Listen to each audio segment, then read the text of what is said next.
you all are fitting fine at your places. I'm Priyanka Bish from Arden Progressive School.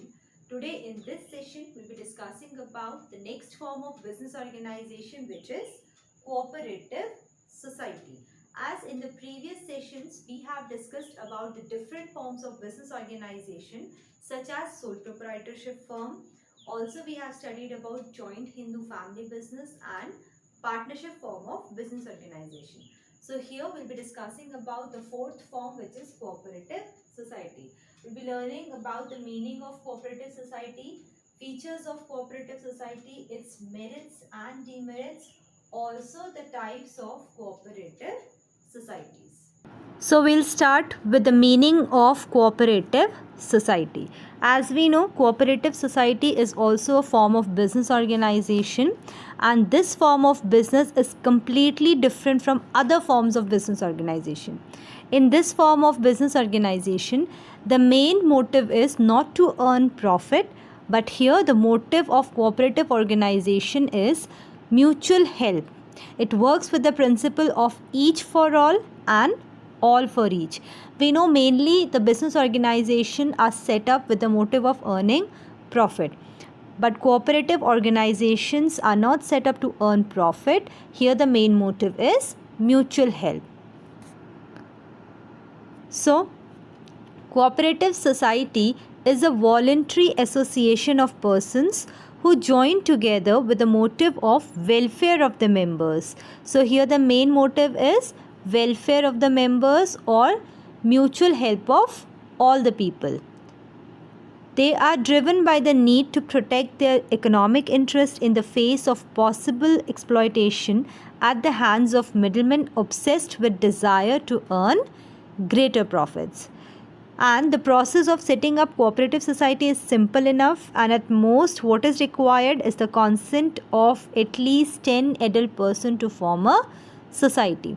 So here to form cooperative society, a minimum of 10 persons are required. Capital of this society is raised from its member through issue of shares. So here all the members or all the people who becomes the member of cooperative society, they will bring some amount of capital, or they will form the capital by issuing the shares of the cooperative society. The society acquires a distinct legal identity after its registration. So here the cooperative society can also raise loan from the banks, and after the registration the cooperative society and its members are different. That means they are treated as separate entity. So by this it is clear why cooperative societies are formed. They are formed with the motive of mutual help, or we can say with the motive of welfare of the members of society. And the objective of this society is to protect their economic interest. As we know, there are middlemen in the distribution of goods and services who are obsessed with desire to earn greater profits, which may affect the customers also. They will get the product at the higher cost because the middlemen take the advantage. So to protect the economic interest, cooperative society is formed, and registration of cooperative society is compulsory. Minimum 10 members are required to form the cooperative society, and the capital for the society can be raised either from loans or by the capital contribution of the members. Now here are some features of cooperative society. First feature is voluntary association. So here everyone having a common interest is free to join a cooperative society and can also leave the society after giving proper notice. So voluntary association means any person can join the cooperative society if he or she has a common interest. For example, any farmer can join the agricultural society, or any consumer can join the consumer society.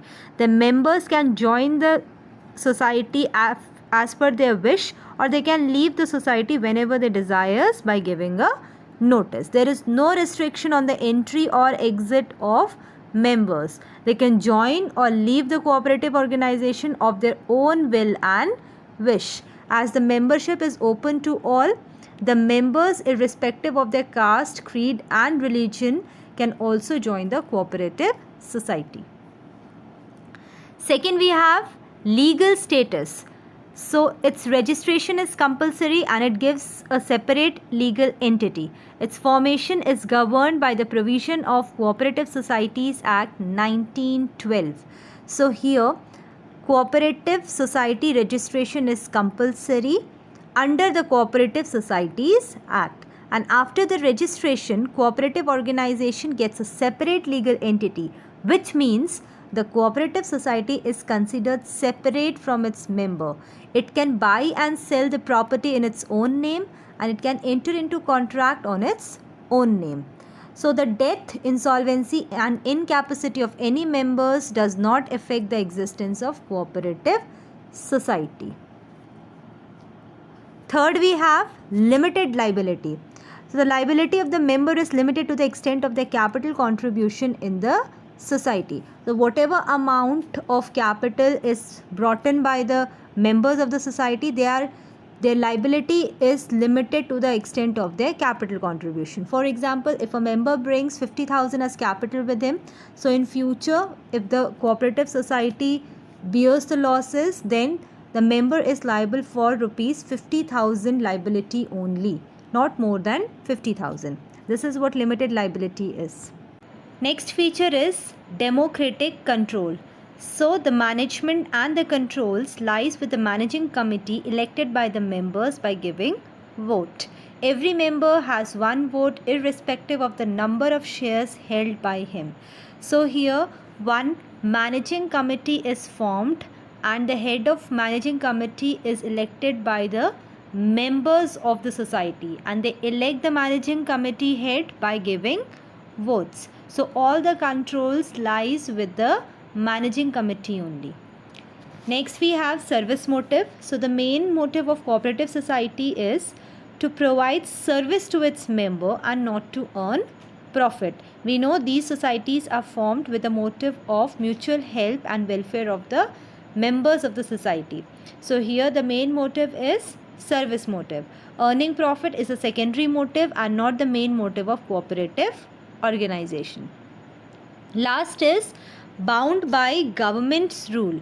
So here the cooperative society, they have to be tied by the rules and regulation framed by the government for them. As we know, registration of this society is done under the Cooperative Societies Act. So the society is bound by the rules and regulations framed by the government. It has to work according to the rules and regulation of government. So these were some features of cooperative society. Now we will discuss merits of cooperative society, or we can say advantage of cooperative society. First advantage is ease of formation. So cooperative society can be started with minimum of 10 members. Registration is also easy as it only requires few legal formalities. Now the formation of cooperative organization is a very simple process. Only 10 adult members having common interest, they are required to form the society, and the registration procedure for cooperative organization is very simple as it does not involve any legal formalities.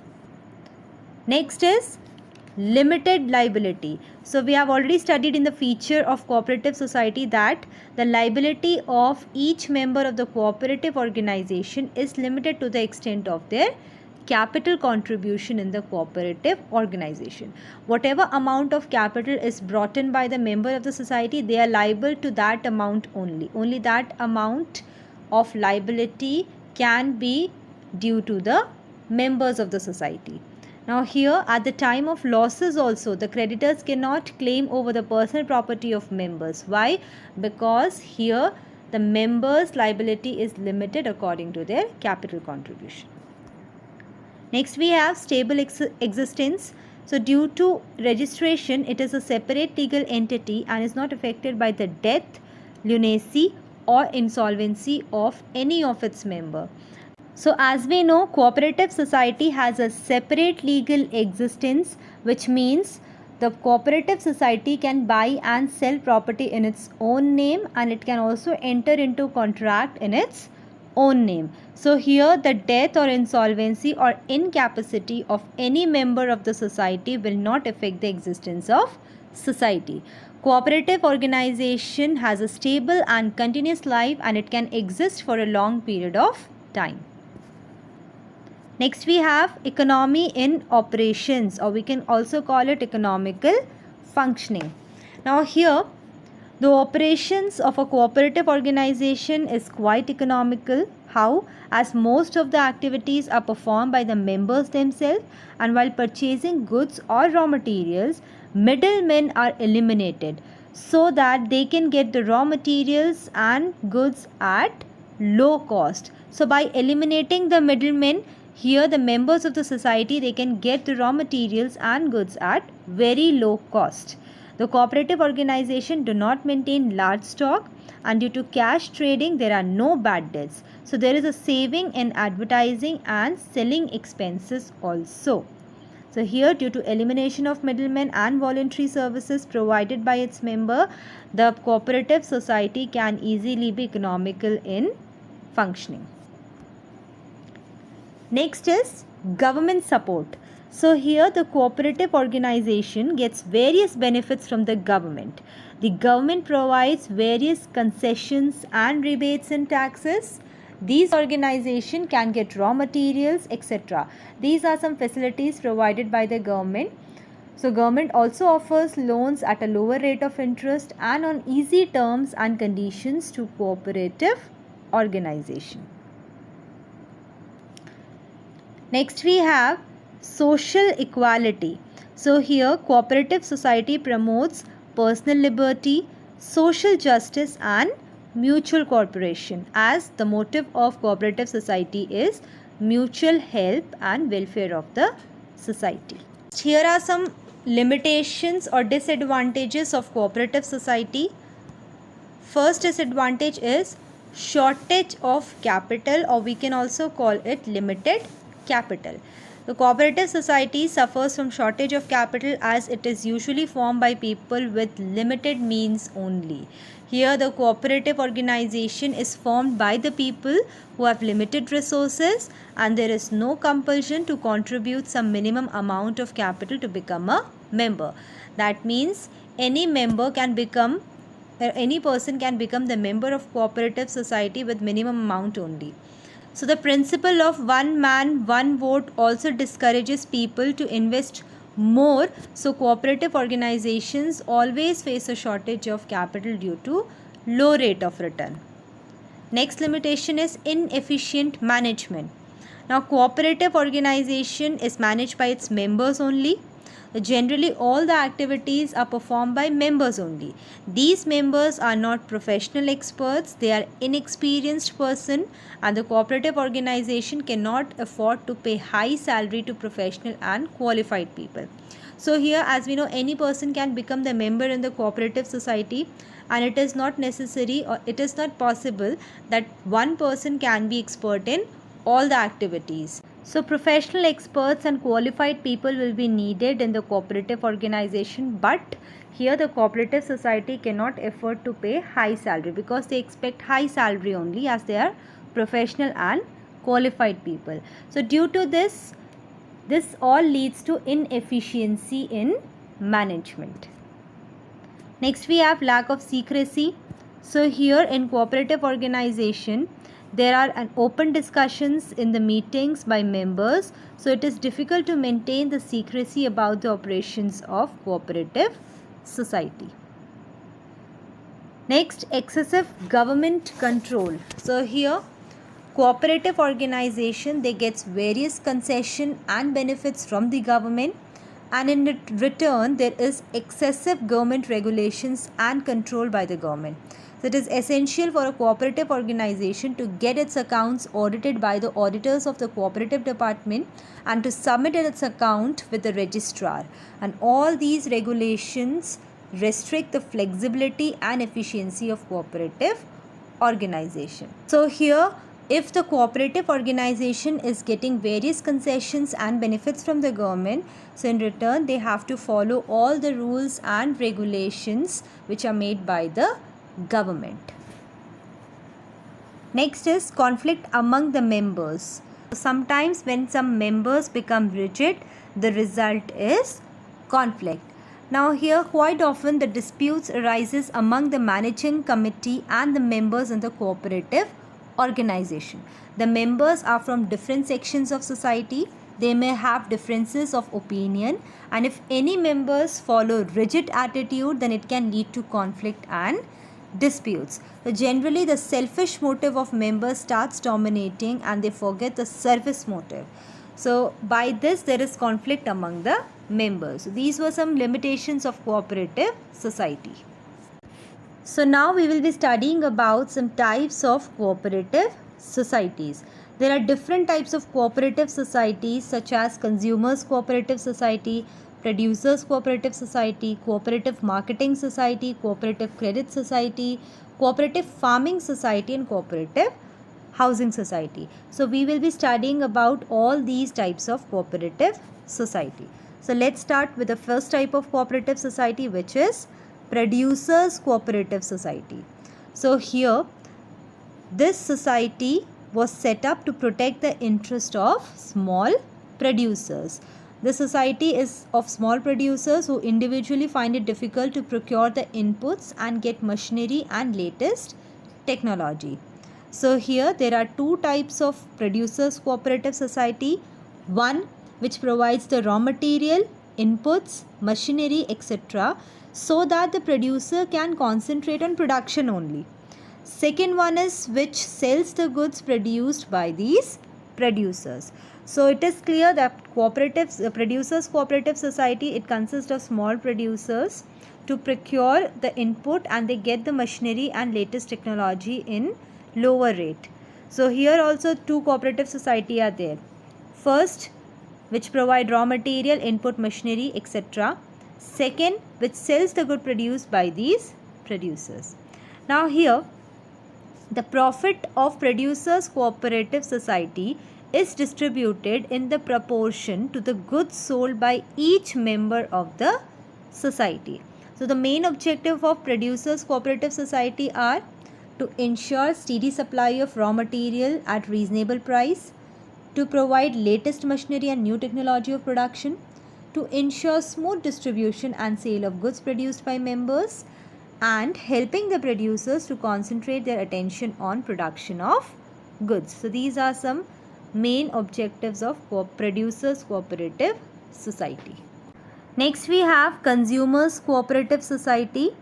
So here the consumers cooperative society, it consists of the consumer who join together to eliminate the middlemen. Now the consumer cooperative society, they purchase the goods directly from the manufacturer and sell them to the members at reasonable price. That means there is no middleman, there is no wholesaler and retailer. So here the profit of the store is distributed among the partners or among the members as dividend on capital and bonus in proportion to their purchases during the year. The main objective of forming consumers cooperative societies are to ensure the steady supply of essential goods, to supply the goods at reasonable price by eliminating the profit margin of middlemen, and to supply the goods and services of high quality. Example can be there. Consumer cooperative society, they purchases goods in bulk directly from the manufacturers or agent and they sell these goods to the members. So this is the example of elimination of middlemen. Now third type of cooperative society is marketing cooperative society. So here these societies are established to help the small producers in selling their product. So cooperative marketing society, it consists of the producers who find it difficult to sell their products at profit. So the output of all the small producers is brought together and sold at the best price. Such a society helps in improving the bargaining power and the competitive position of its members, and it performs the various marketing functions such as transportation, warehousing, packaging, grading, etc. All these functions are included in marketing cooperative society. So here the main objective of marketing cooperative society is to ensure that the steady and favorable market for the output of its member, to ensure the best price for the output, to provide the facilities such as transportation, warehousing, packaging, etc., which individually cannot be afforded the members. To ensure the honest trading practices in weighing, measuring, and accounting, and also to eliminate the middlemen and have direct dealing with the customers. These are the objectives of marketing cooperative societies. Next, we have cooperative housing society. So these societies are formed to provide residential accommodation to their members. These societies purchase a big plot of land, construct flats on that, and sell these flats to its member on installment and easy terms. So some housing cooperative provide loan to their members for building houses also. These societies are very popular in urban areas, and its main objective is providing residential accommodation to their members, helping members to purchase houses at lower rate, and providing civic amenities such as road, park, street light, parking, etc. These are some examples, or these are some objectives of cooperative housing societies. Next, we have credit cooperative societies. So these societies are established for providing easy credit on reasonable terms to the members. It consists of the people with limited means who find it difficult to arrange credit and loans. So these societies provide financial assistance to its member and promote the habits of saving among the members. The members comprise of persons who seek financial help in the form of loans, and the aim of such society is to protect the members from the exploitation of lenders who charge high rates of interest on loans. So here, the funds of these societies consist of share capital contributed by the members and deposits made by the members and outsiders. Now, the funds are used for giving loans to the needy members on easy terms. The funds are collected from the capital contributed by the members, and these funds are further used for giving loans to the needy members on easy terms. So the credit cooperative formed by farmer is known as rural credit cooperative. Credit cooperative formed in urbans are known as urban banks, and the main motive of credit cooperative organization are to protect the members from exploitation of money lenders, to ensure the loans on easy terms and low rate of interest, and to develop the habit of saving among the members. These are some main objectives of credit cooperative societies. Now, here is the last type of cooperative society, which is farmers cooperative society. So these societies consist of small farmers who join together to avail the benefits of large scale mechanized farming. So to protect the interest of farmers by providing better inputs at a reasonable cost, farmers cooperative societies are formed. The members comprises of farmers who wish to jointly take up farming activities, and the main aim is to gain the benefits of large scale farming and increase the productivity.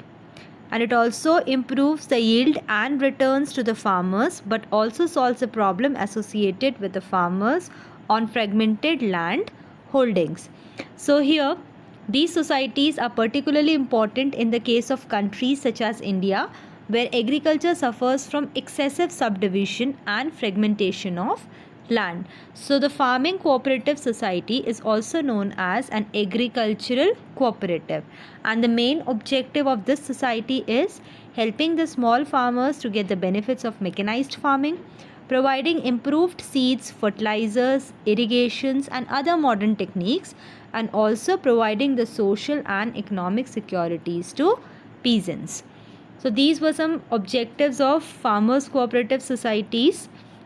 So in this session we have learned about the cooperative society form of business organization, its features, merits, demerits, and also the types of cooperative societies.